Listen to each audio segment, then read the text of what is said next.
I'm Karen Herman with the Archive of American Television, and it is my pleasure today to be interviewing Neil Travis here at Universal Studios for the Archive of American Television and ACE. Okay, my pleasure to be here. Thank you. Well, we're going to start right from the beginning. And our first question is, what was your name at birth? What was my name at birth? I told you we were going to go right from the beginning. Same name. My full name is actually Herbert Neil Travis. My mother played a dirty trick on me. She named me Herbert and then never called me Herbert because that was my father's name. And so in order to keep from calling me Junior, they call me Neil. So whenever I'm asked, like in a doctor's office, to fill out my full name, I put down Herbert, and so I have to remember every time I go to the doctor, my name is Herbert, and every time I go to, in the film business, my name is Neil, and it gets very confusing. Did you always use the credit Neil Travis? Yeah. When were you born? I was born in the mid last century, 1936. What was the date? Yeah, I am now 73 years old. What was the date? October 12th. Columbus Day. And tell me a little bit about your parents, their names and what they did. My mother's name was a very strange name, very antique name. Her name was Adelaide, and her middle name was, she went by Marie Antoinette. So it was Adelaide Marie Antoinette McNeil was her maiden name, and then she became Travis. My father's name is Herbert Travis, as I said, Herbert Ellsworth Travis. He became a sound effects editor at Fox. So there was quite a bit of, most of the time, a great deal of my life that I can remember I was spent in the cutting room, either playing with rewinds in his room or on my own. Were you born in Los Angeles? I was born in L.A. I was born in Methodist Hospital downtown, and we lived in San Fernando Valley for a little while, and then moved to Culver City, and that area was where I went to most of my school, through most of my schooling, was in the Culver City area. Went to a place called Shenandoah Street School, and then we moved, come to think of it, we moved a little bit, and I went to a place called Audubon Junior High School and Dorsey High School, and UCLA. What did you study at UCLA? I studied theater arts. I thought I was going to be an actor. And I just felt that I didn't want to spend a lot of time hanging on studio gates trying to get a job as an actor, and I also studied advertising art, and I soon discovered that I wasn't all that talented in advertising art. So I was going to go back and try and get a teaching credential. My wife is a teacher and told me that I never would have survived it because I wanted to get all of my teaching units in one semester. I wanted 16 units of educational theory, and she said I never would have made it through. My father called me and told me there was an opening in the union, and if I wanted to, I should apply. And so I applied, and about a month later, I got a call saying that there was an interview at Columbia and a job at Paramount. Since it was worded that way, I went to Paramount and stayed there for 10 years. I could never do that for my kids now. The whole system is different.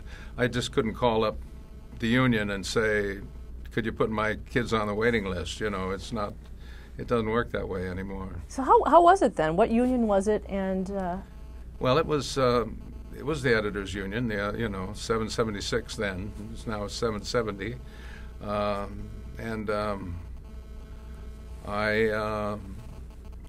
joined the union and stayed. I've been there ever since, and I worked, like I say, I worked at Paramount for 9-10 years as an assistant, as an apprentice, then an assistant.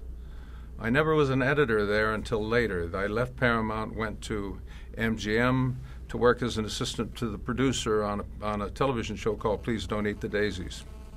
And I was there for 2 seasons of Daisies. I actually wrote one and got it aired. They actually aired one of my writing attempts. It about killed me. I realized how hard it is to be a writer by doing that. No, it was only a half-hour television show. Do you remember the episode? What it was about? Do you remember what the episode was about? Yeah, it was called when I was a young man, and it was about naming their first child. It was a flashback sequence from the family was back to before they had any children, and Kyle was the name of the first child, and it was how they arrived at the name, how they try, the various attempts at trying to get to name their first child. Then after I finished at MGM, I went back to Paramount as an assistant again for a while, and then I went to Warner Brothers, worked under Rudy Fair at Warner Brothers, and that's when I got my first break as an editor. Well, not really. I did, come to think of it, I did a couple of television shows, movies of the week, so to speak, at Fox. As an editor? As an editor, yeah. Second editor to begin with. Then I got a break as a second editor on the movie The Cowboys, the John Wayne movie. That was at Warner Brothers again. And I started out as an assistant with the proviso when they got enough film that I would become second editor. And when I became second editor, Randy Roberts, who is now the head of ACE, the president of ACE, became my assistant. So that's how I got started, from basically in film. I went back and did a lot of television. I did the Harry O television series. I did a little bit on Kung Fu television series. I did a series called Rollout for Fox, which only lasted one season. That was Larry Gelbart, right? That was yes, Larry that's Gelbart. Right. Yeah. That's right. And then I did. I made friends with Verna Fields somewhere along the line, and she got me a job as editor on Jaws 2 here at Universal. It's the only time I ever worked at Universal, as a matter of fact. I haven't worked here since. But that was good. She was very pleased with what I did, and she went along. I mean, she was kind of like a mentor to me, and she was a great help. She was a mentor to a lot of young editors who went on to become well-known, so to speak. What's the most important thing you learned from her? What's the most important thing that you learned from her? Things that I learned from Verna, that it's so difficult to quantify learning process. I mean, basically, I would do something, I would show it to her, and she would tell me whether she liked it or not. But I mean, it's not something that was specifically stuck in my brain. Do this, don't do that. I learned most of my stuff, most of the things that I did and do as an editor is always very instinctual. It's just that I have a great sense of belief in rhythm and clarity as far as editing is concerned. I believe that each scene has its own rhythm. I mean, you can't just drop a really quick cut into a love scene and expect the audience to be aware of it. You set the audience up for a certain pace in a movie. Not that all the cuts have to be the same length, but they have to have a certain flow to them. And if you interrupt that flow, you're interrupting the audience's concentration, and they kind of lose it for a little bit. I'm definitely a believer in clarity. As a matter of fact, in my acceptance speech for the Career Achievement Award, I mentioned that in this position, people are frequently asked to make some sort of sage advice to other editors, and the thing that I said was, don't cut too fast. Don't mistake confusion for kinetics. It's fine to be fast cutting. To cut quickly because you need to in a fight. Those kinds of things happen. In a gunfight, in a shootout, in a chase, quick cuts are important, but you can make them so quick you can't tell who's fighting or who's winning or anything until somebody's lying bleeding on the floor, And then the thing that gets me is we nominate them for Academy Awards and vote for them, And to me, some of that stuff is some of the worst edited stuff in the world. When you if you don't understand or you're not clear as to who's doing what to whom, how can it be called good editing? You know. Is there an audience in your mind when you're cutting something? I don't think of an audience. No, no, I think of me. I mean, me. I'm the audience, and I think of is it clear to me? Is it boring? Do I need to change angles? I'm also a believer in staying in the same angle if it's working. You know, if it's a dramatic scene, and the scene has not got any requirement for fast pace or any rhythm like a musical or something. I believe in staying with the scene as long as it's working. If somebody flubs a line or there's something wrong, then you change angles. But I don't believe in cutting for cutting's sake. I think cutting should be invisible. I don't think editors should have any big ego, you know, show off, look how many cuts I can make, you know. I have a set of rules that are meant to be broken, of course. Like, for example, I always figure from the time a bullet leaves the gun, it takes 8 frames for it to reach its victim. And that's because the eye can't quite comprehend less than 4 frames.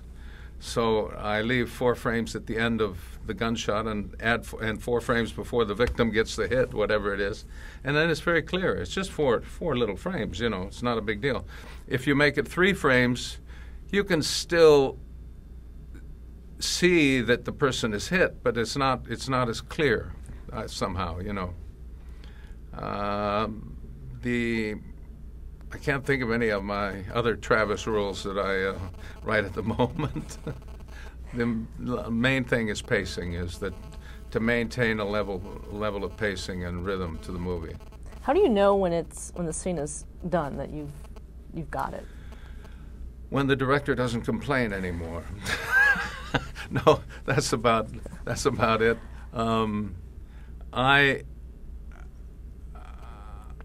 Like I say, I'm very instinctual in what I do, and I go through.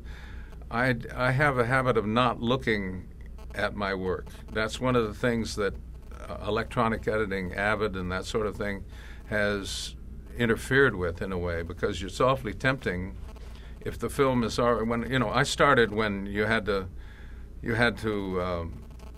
scrape off the emulsion and put glue and glue the film together and all of that sort of stuff, and you couldn't look at it right away. There's no way you could go back and look at it, and I got used to that, and I felt I feel that that's an advantage to not look at it each cut, because you can't judge the overall. So what I do is I try and cut a whole section at one time. I'll go through an entire scene, and then I'll set it aside on the shelf, or now I'm going back and forth between film and electronic. I set it aside and I don't look at it again. I go on to another scene and I cut it. And after I finish cutting the second scene, then I'll go back and look at the first one again with fresh eyes. That may be the next day or 2 or 3 days later. Then I can more clearly judge the pacing of the film and what cuts are jarring and don't work, and they're easier to fix. And generally speaking, I don't have to make a third pass. I'll look at it a third time, but by the time I have done that for 2 times, the film is pretty much the way I would want it to. I would be happy to see it released. My fondest goal is to get a film so that when the director comes in, all we have to do is decide what scenes to take out, because generally speaking, your film is over length when you finish the first cut. Dances with Wolves was a major part of that. The first cut on Dances with Wolves was 5 hours and 20 minutes long. So. How much film were you? And we released it at 3 hours, having to throw out in virtually another movie, But I thought it was beautiful. We didn't lose too much. We lost some stuff that I liked a lot, but we didn't. I don't think harmed the film. And did you fight for certain scenes to stay in? Yeah, I'm always trying to protect, things that I believe in. I always try and, so much so that there's a lot of directors that get angry with me because I'm so tenacious with what I want to, what I believe in. But there was a scene that we cut out of Dances with Wolves where Dances with Wolves, or Lieutenant Dunbar, is kind of courting Stands with a Fist, and he keeps, like, as so many. It reminded me of youth, of teenagers, just happening to be walking down the street when the girl comes out of the house, all very well planned, and it was lovely. It was a very beautiful scene, and I hated to lose that, but it didn't advance the movie at all, so we had to leave it out. Well, going back, you talk about instinct in editing, and you came from a background where you said you were at Fox as a little kid. Did that play into it? What did you learn as a kid that may have created who you are today? Well, like I say, my father was a sound effects editor, and he soon became head of what it was called the Foreign Effects Department. And I don't think they have it anymore. International department. What his job was, he headed up a group of sound effects editors who took all of the domestic dialogue out and filled in the background, just like what you call an M&E now. I mean, the regular sound effects editors do it now without somebody else. At Fox, once the regular sound effects editors finished with the picture, they took it away from him and gave it to my dad's company, crew, and he did all of that. And it was so funny because the first time I went, when I was a little kid, I went to a screening of some stuff that he had worked on, and you could see the actors' lips flapping, but nothing came out. But you could hear all the birds, and you could hear the doors opening and closing. And I thought, those must be really directional mics. You couldn't. How could you not hear the actor? So that's what he did. But I think I learned more from him technical aspects of film making and film work, not so much emotional. I think I developed more my emotional approach to editing from the acting that I took at UCLA. I've always been fond of actors, and I've always believed that it's good for editors to pay attention to actors, to pay attention to the discipline of actors, what they have to go through, their trip. And it helps you as an editor to know, to differentiate good editing or good acting from bad memory. Sometimes actors will look like they're very emotional and they're doing something and all they have done is forget their lines, So I think that's helped me in terms of making choices, my concentration on acting. Have you dealt a lot with actors? Not a lot. You don't get a chance to deal with actors when you're cutting. I dealt considerably, of course, with Kevin Costner because he directed Dances with Wolves. One of my really good friends is Morgan Freeman, who gave me the award gave me this award, why I'm here. And there are not too many like that. I mean, Morgan I can get on the phone, but I don't have a relationship with anybody else that I can think of like that. I worked with Morgan on the film that he directed, the only film he directed. So that's how I got to know him. Normally, what was he like as a director? What was he like as a director? He was fine. He was too. I think he was too easy on the actors. Being an actor himself, he just kind of let them do whatever they wanted to do, and he. I don't think he worked enough with them. I don't think he tried to mold them enough. I mean, the picture was shot in. Zimbabwe. We went to Zimbabwe to do it, but it was Zimbabwe for South Africa. And it was supposed to be South Africa, and as you know, the South African English accent is a mixture of English and Dutch, and it sounds terrible to my ear. I mean, but it's very brittle, very hard, and brittle, I guess is the word to say.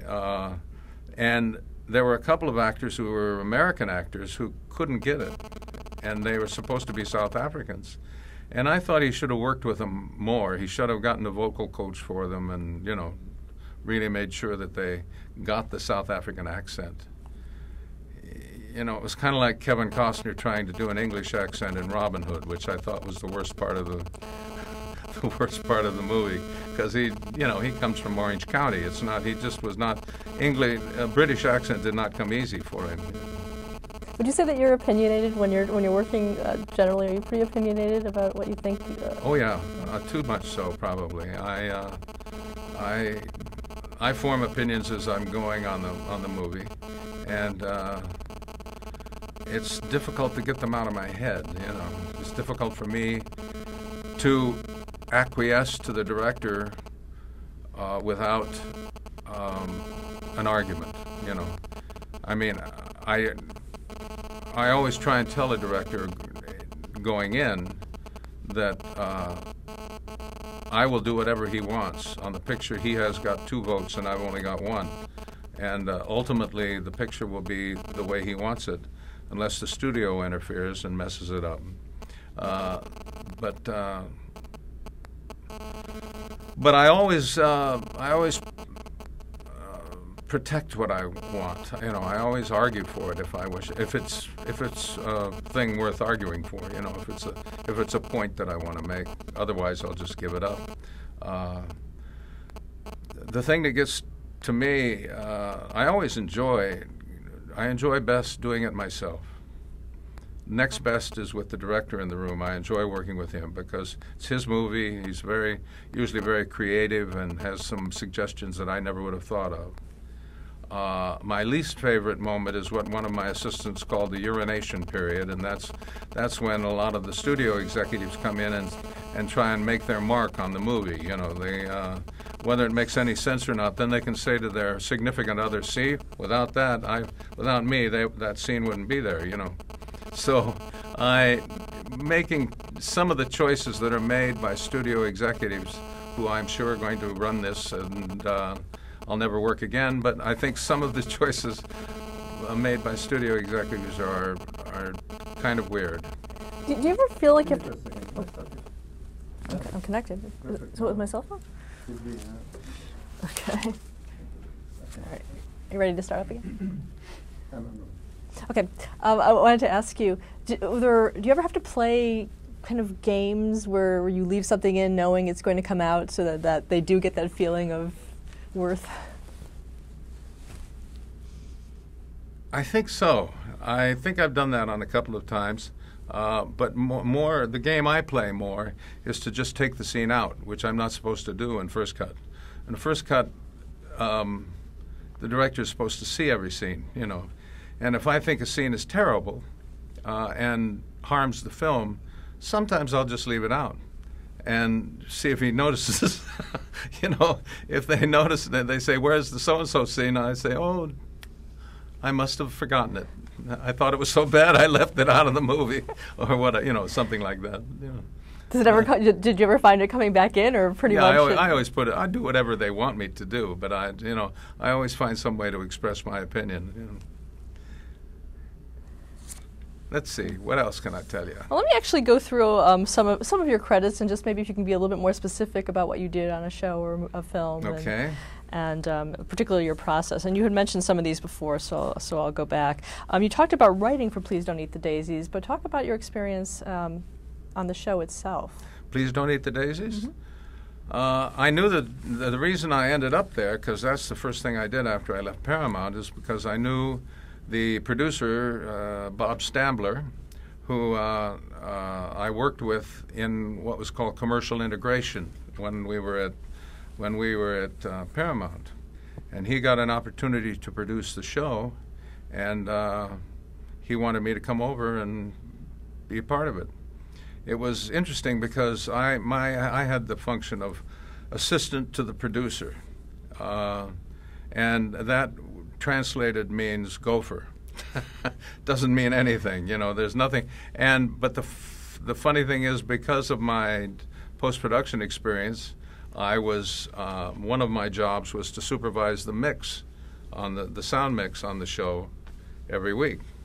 And here I was, this young kid, still wet behind the ears, so to speak, trying to direct old sound mixers who didn't want to hear what I had to say.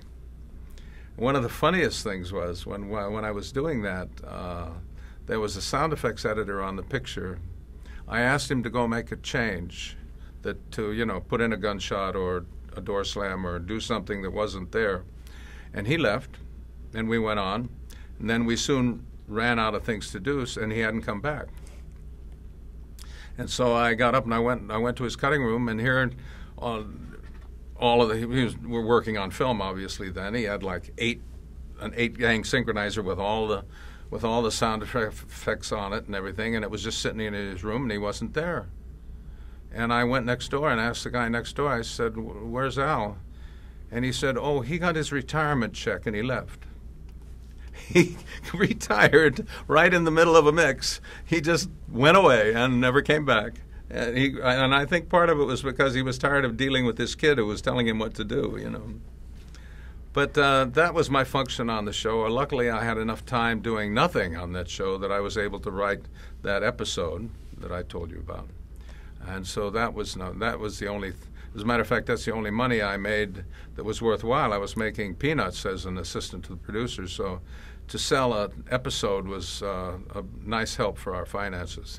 Did you also work on the cut itself for your episode? On the cut of my episode? No, I didn't. I didn't get into it, except I didn't supervise the editing. I didn't go into the cutting room and tell them what to do. I just kind of plagued the mixers.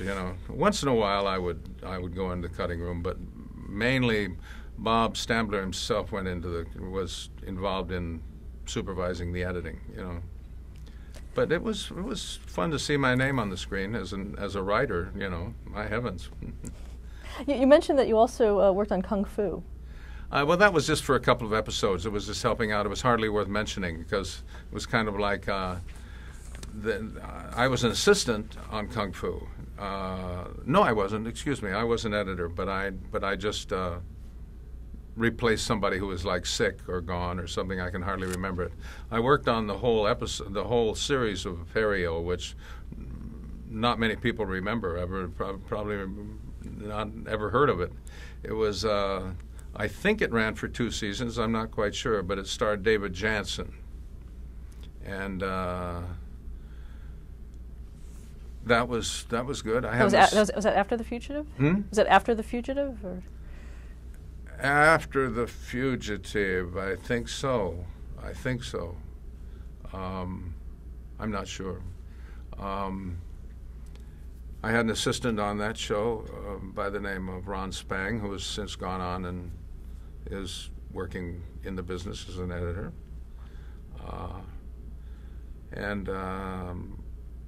That was fun to work on. It was educational, interesting. I don't know how to tell you. It was just like a cop show, basically, is what it was. And were you more interested in working for feature films at this point? Were you trying to get into that? Or? I was always trying to get into features. I think most television editors are always trying to get into features until they at some point give up, or whatever. Features are, quite pragmatically, features you can make more money. I mean, you work just as hard on a television show and you make half as much money. So that's one thing. And I always felt that although it's changing now, I felt in those days that the quality of features was so much better than the quality of television that I would be dealing in more of an art form if I went to features rather than television. Now I think it's almost reversed because, features have become, I don't know, hard-edged and like the Terminator and Transformers and all of that kind of stuff. And television is doing stuff, especially public television, is doing stuff that is far more thoughtful. But in those days, back in the old days, it was the other way around. You had mentioned one of the feature films that you did was The Cowboy. The Cowboys, yeah. I really enjoyed that. That was where I actually got my first editing credit. Bob Swink was the editor first on the Cowboys, and I went on as his assistant, and Randy Roberts was his assistant also. And at some point, the workload got heavy enough that I stepped up to editing, and Randy became my assistant. There was a funny story, a side story that goes with that. One day we went out for drinks after we were working. Randy always remembers this, and he got a big kick out of it. We went out for drinks, and I lived up the canyon near. We worked in Santa Fe, and I lived up one of the canyons quite a little ways. And I had a motorcycle. I used to drive a motorcycle back and forth to work. And we went to this bar and sat there, and I had a martini, which is not good, even one, if you're driving a motorcycle. But I kept noticing that no matter how much I drank out of the martini, it was still full. Randy had made a deal with the bartender to just keep filling that glass, and so I kept drinking. And at some point, I realized something's phony here. I'm not that tough, but at the same point, I was drunk enough that I didn't really care. I just enjoyed it, so I just kept drinking it around till a while. I finally stopped it, but then afterwards, I had to drive like 20 miles on a motorcycle to get home, and it's a wonder I made it, because I don't even remember the trip exactly, but I made it. Here I am, but he still does get a big kick out of that story. Well, going back to the Cowboys, John Wayne, there was a scene in that film. Yeah, John Wayne was like the Statue of Liberty. Meeting John Wayne was one of the high points in my life. He said, John Wayne. Can you imagine? It's like, Neil, I'd like you to meet John Wayne. It's unbelievable. It's like, I'd like you to meet God. It was fantastic. He was getting a little on in age by that time. I think he made only 1 or 2 more movies. And as a matter of fact, at that time, he was breathing very hard. He had lung cancer, and you could hear him wheeze, and I was standing on a set and saw him lose control of a horse, and I thought he was going to kill him. He couldn't stop the horse. He didn't have enough strength.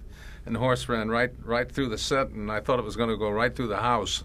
But he finally was able to turn it around, and he had wranglers chasing him and everything. It was funny, but he was at that point in his life. He was transitioning from middle age to old. So it was, but it was amazing to meet him. It's just, I'm starstruck with some people like that.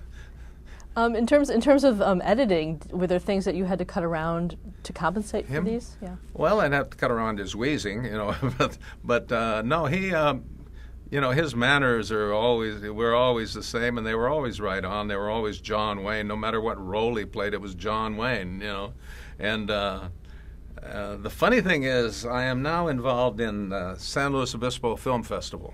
I'm on the board of directors of the San Luis Obispo International Film Festival. And I was able to get Mark Rydell, the director of the Cowboys, and a large number of the little kids who played cowboys, who are now 50 years old, and I had them up there at the festival. It was so funny to see kids who were like that tall in the movie, 50 years old, grown men, in interviewing them. That was a kick. That's wild. Moving on to Rollout, which you also mentioned. Yeah. You did multiple episodes of that series. I did. That was my first.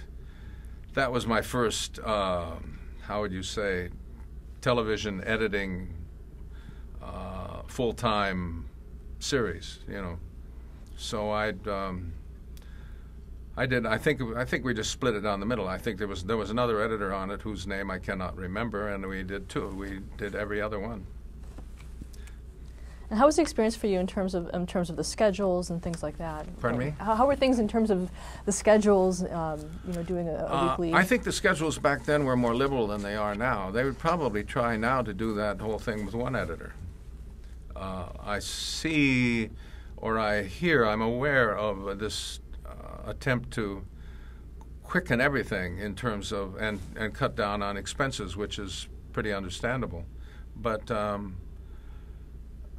I would do an episode, and when I would get, by the time I finished it, I would be halfway through. They would be halfway through, or 2/3 of the way through shooting the next episode, and the other editor would get that, and then I would get. It was a quite workable schedule, especially since in television, at least then, the editor didn't have to attend the sound mix. So it bothered me because I always wanted to be. I always thought that was part of the fun, but if you just cut one movie and another one comes in and you cut it, it's not all that difficult, Another miniseries which you won an Emmy for, and which I'd like to talk in depth to you about, is Roots. Roots. How did you get involved with that to start with? How did I get involved with that?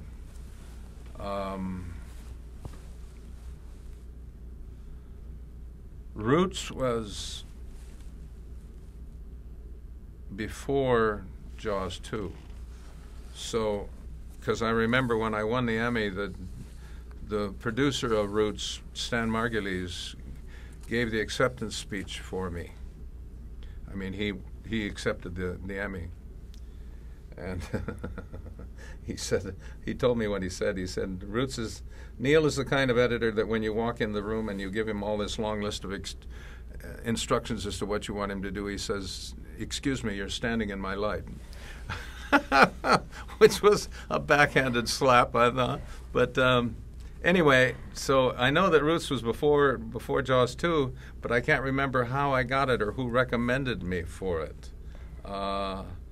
I think I had done something else at Wolper Productions, and through that I got noticed by Stan Margulies, and but I can't really tell you for sure because I don't think I had an agent back then. I got it myself, And how was it explained to you? What did you think you were getting into when you on started? Roots? Mm-hmm.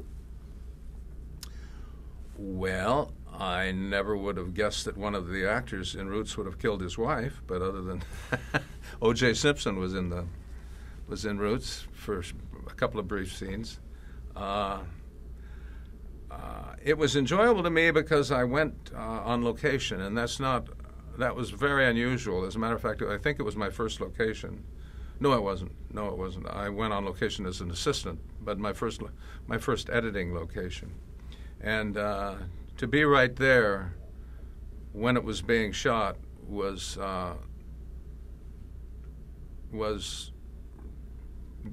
good. A silly word to say, but it helped me for some reason or other.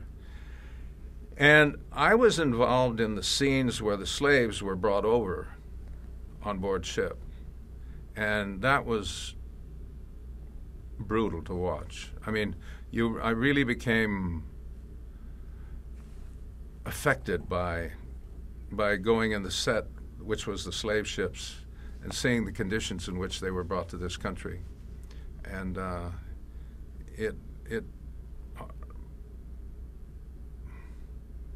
it moved me. I mean, I don't know how to tell you. It was just kind of devastating in a way, and I think that mood helped me function on the picture. Helped me. I gained so much sympathy for them that I think that it helped me win the award, quite frankly. And Ed Asner, who played the ship's captain on that ship, he and I became quite good friends for a while. I haven't seen him for a long, long time. As a matter of fact, I don't even know whether he's still alive. He's still around, okay. But we became quite good friends for a long time on that picture. Well, what was your, as an editor, what were you actually doing on the set? What was your role? What was I doing on the set? Mm-hmm. Trying to keep out of the way of the grips. That's the main function of an editor. Has no function on a set, except that I would talk to the director once in a while, try and get a sense of what he wanted, see if there was anything that on the set is mainly. I go to the set to go get lunch. Is mainly what it amounts to, unless I have some sort of message on Cowboys. I would go to not on the Cowboys, but excuse me, on Dances with Wolves. I would go to the set, and they would always be nervous when they saw me coming, because it would be always because I would ask for a scene that they hadn't shot, or that that they'd left out, or something of that nature. So, but when I was doing Roots, I didn't know enough about anything to do that. I just went out to the set because I liked hanging out there whenever I could, whenever I was not working. Yeah, we've talked to a lot of people who were on those sets. Did you feel what was the atmosphere just for the actors and the people that were around having to play these scenes? On Roots? Roots? Yeah. I think they all had a sense that they were doing something special. I think that Roots was a watershed miniseries, and I think they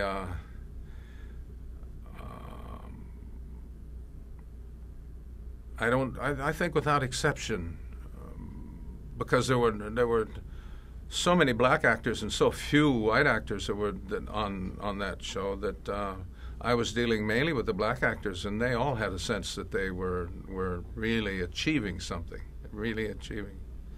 And Alex Haley was a lovely man, a very pleasant man, easy to get along with. So that's the best thing I can say, is that everybody felt that they were doing something important. What about the cutting of it itself? You worked on part one, Yeah. which really set the stage. Yeah. Talk about what kind of rules did you have? What kind of rules were you given? How did you start to form that piece? I can't. It's part one. I mean, everything is emotional with me. Everything comes from in here. If I feel like there's a scene in part one where Kunta Kinte is trapped. He's snared, and he gets the more he fights, the more snares get him. And I thought suddenly in my head, I thought I should do this more than once, and rather than repeat it, I decided to overlay the scenes of him trying to get out of the snares on top of one another. So it'd be, whoops, hello, cut. Now I move the flag. Okay, we're back on. You're okay. I suddenly thought it would be great to make a one-person montage out of that, of just him on top of himself, trying to get out of that, screaming and yelling and wrenching and ripping and everything. And I think that's one of the scenes that got me the award, is because it's a memorable moment. But I didn't have that in mind until I saw the shot. When I saw the shot, I thought it had to be bigger than a shot. It had to be larger than that. It had to, no matter how many angles you did on it, I had to find some way to make it a big moment. And so that was it. It just kind of popped in my head. Superimpose him over himself. That was it. Yeah, it was such a seminal moment in Yeah. the series, right from the start, really. Yeah. Were there other things that you considered, or did you have to scale it back or bring it forward? Or did you know it was? Once you had the layering, did you know it was done? I played around with it until I can. Sometimes you do it and you don't get enough separation from. I mean, it's best when he's going in two different directions at the same time, and so I just had to work it. It's a technical thing. I just worked it out until it looked like a flower, so to speak, until it looked like. More movement, but it's nothing. There was nothing esoteric about that. It's all it is just to see how much of him I could get on the screen at one time. Who was the director for that first part? His name escapes me, and he died a while ago. I'm embarrassed that I can't think of his name. Was it John Green? Arnold? Oh. Graham Greene. No, not Graham Greene. David Green. David Green. Yeah.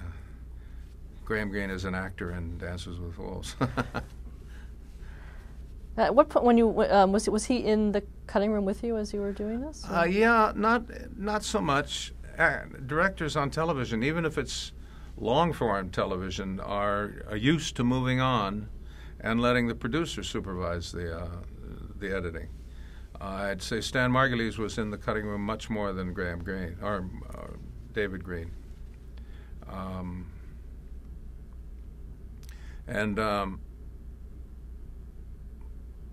I just that again, in order to communicate with him, I would go to the set because I didn't have enough time when we were running dailies.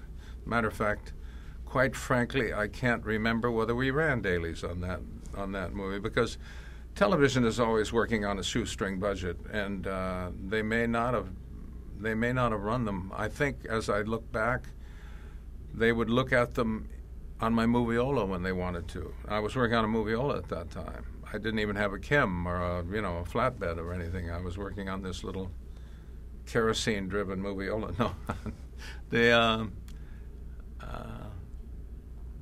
yeah, I think that's the way it was. That they would just kind of look over my shoulder. What about the historical aspects? Was that something that you were concerned about as well, in terms of the? Well, the historical aspects I think were glossed over. I don't think from the standpoint of what actually happened. I mean, that famous fort in Guyana, is that? I can't remember the name. The famous fort still exists and was closed after the slave trade stopped. That, I think I don't even remember whether, I don't think they went over and shot that. They substituted that. And certainly the pastel diapers that the slaves were wearing or something that was not I mean, you look at them and it looks silly. Some of them were wearing pink and others were wearing light green, and I don't know who came up with that concept. And when there was one time on the slave of the deck of the slave ship, I remember the slaves were dancing, and I don't think anybody researched their languages because they were doing. One of them was going fa la la la tuba, and I mean that's some.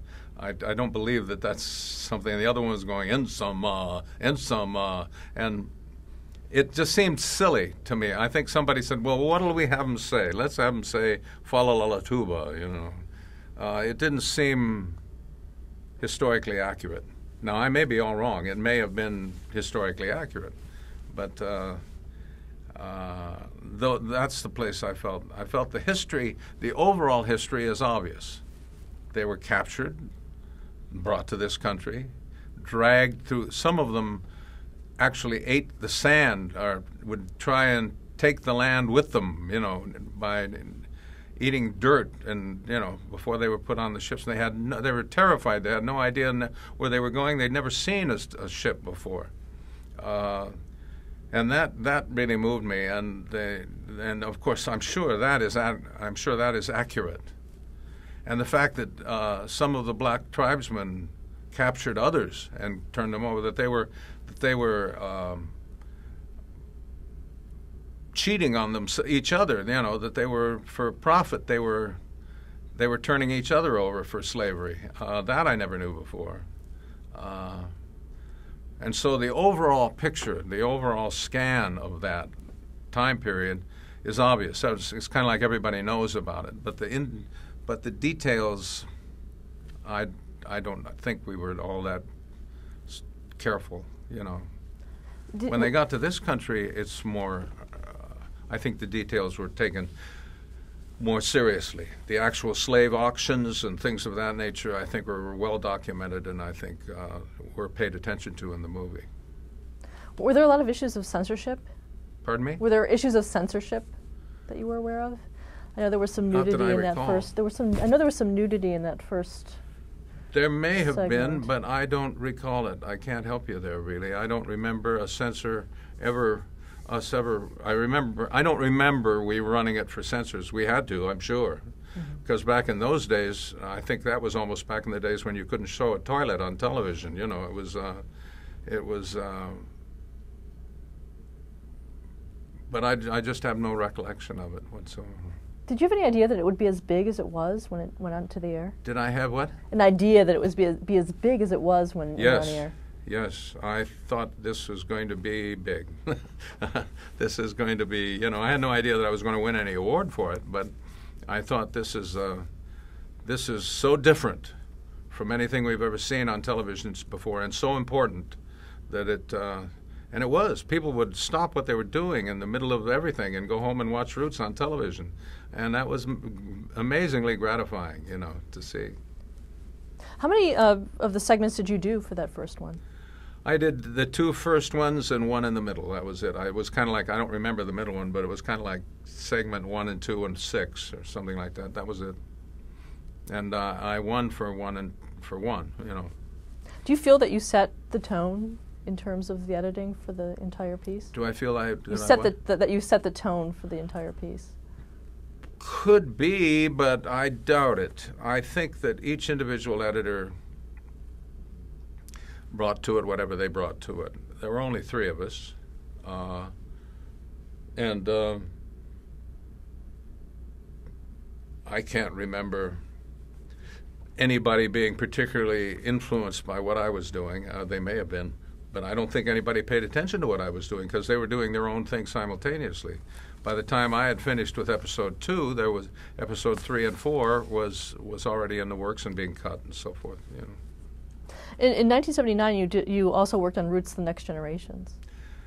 That was just that was like a fill-in. You know, they Stan needed some help. He needed that had already been cast with another set of editors, and he just needed me to come on board and cut one sequence, one episode. So that's kind of like a blur. It just kind of went by so fast I can hardly remember it. What do you think is the legacy of the Roots miniseries? The legacy of the Roots miniseries.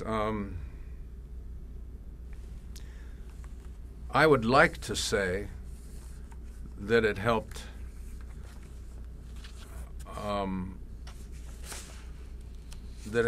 people look at each other as people rather than labels.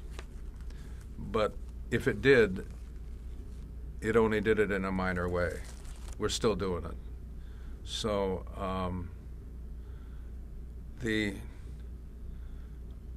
I think it may have helped in the civil rights movement. It may have helped, but I don't think if Roots had not existed, if the Roots was never shot, I think history would still be roughly what it is now. I mean, the civil rights movement is a thing its time had come. It was something that had to happen, and it would have happened rather than whether we had a movie about it or not. You know. Do you think there's any film or television that has ever had an influence?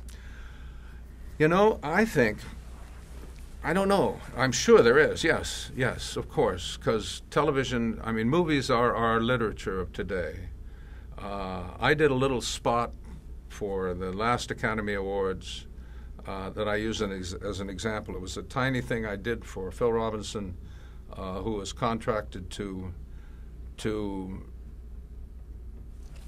make something funny out of the president's speech. And so I made it go faster and faster and faster and faster and faster and faster because it was all laid out that he only had so many seconds to talk. So he was gonna fit a lot of words into that. And so we just sped it up and sped it up and sped it up and sped it up until it fit. But and what I like to say is, I bet you there were more people who saw that one little spot that one night than have ever read War and Peace. So it's our literature of today. It's our movies and television are today's books.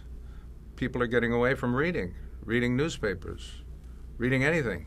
Television and computers are taking over. So it's got to affect people because it is the literature of today. It's got to affect people because it's the newspapers of today, so to speak. But I think that the effect is very, very subtle.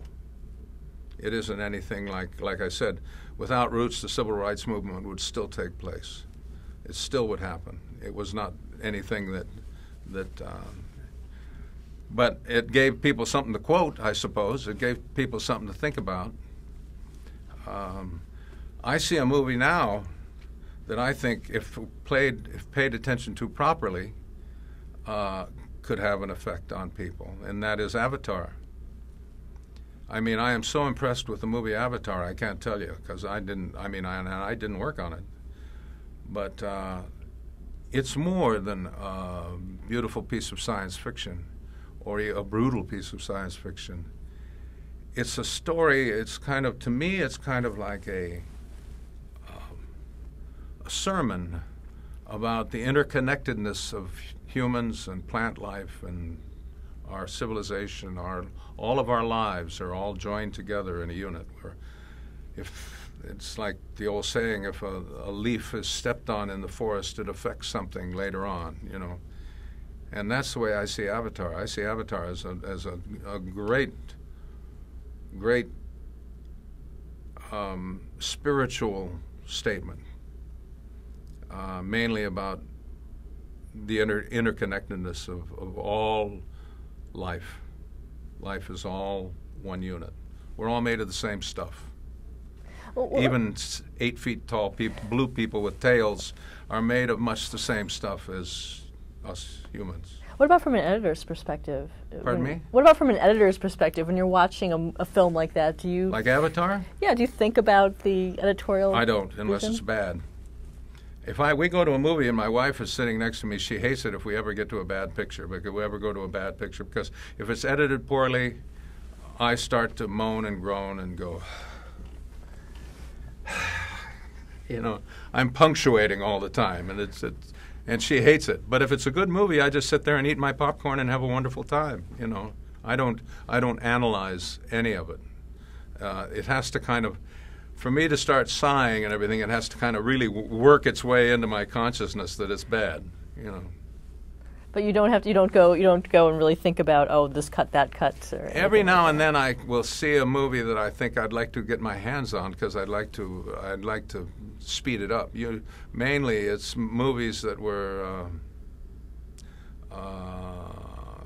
cut poorly because the director had so much influence over the editor, and he was so, you know, what I see, this is what I'm reading in, and that he's so in love with his work that he won't let the editor lose anything, you know. So I saw a movie, I won't mention names on this one, but I saw a movie a while ago that I was offered and I couldn't take it. And I really wanted to do it because it also had to do with my background and my heritage and everything. And I thought the movie was poorly cut because scenes were virtually repeated. They were just over and over. You'd see that, not exactly repeated, but it was just all drawn out to the point where, you know, I kept wanting to say, come on, let's get on with it. Move to the next. Move on. You're losing your audience, you know. And especially I was affected by that because I was offered the movie, and I couldn't take it.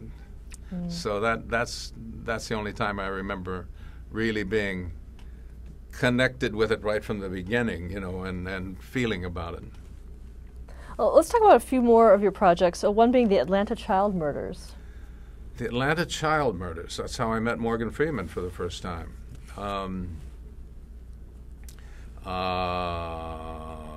What about that movie? I was fired from that movie. That's the only time I've ever been fired. Because Abby Mann, who was the writer and the producer of it, wanted it all in close-ups. And I was a good friend of John Erman, who was the director, and it got to the point where John left the picture. It was one of those things where he had his director's cut and he was gone, and Abby came into the cutting room and wanted me to put everything in close-ups, and I kind of was hesitant and didn't want to do that, and he knew that I would try and protect Erman's work, and to him being the writer, The only thing that was important was the words, and I just. I guess I brought it on myself, because I was uncomfortable enough that he finally fired me. Did you see the final cut? Did you watch it? I can't recall. I think I probably did. Yeah. It was 2,000 close-ups. You're seeing people's nostrils all the time. Right? It just didn't. It was not rich enough for me. Stop here to change the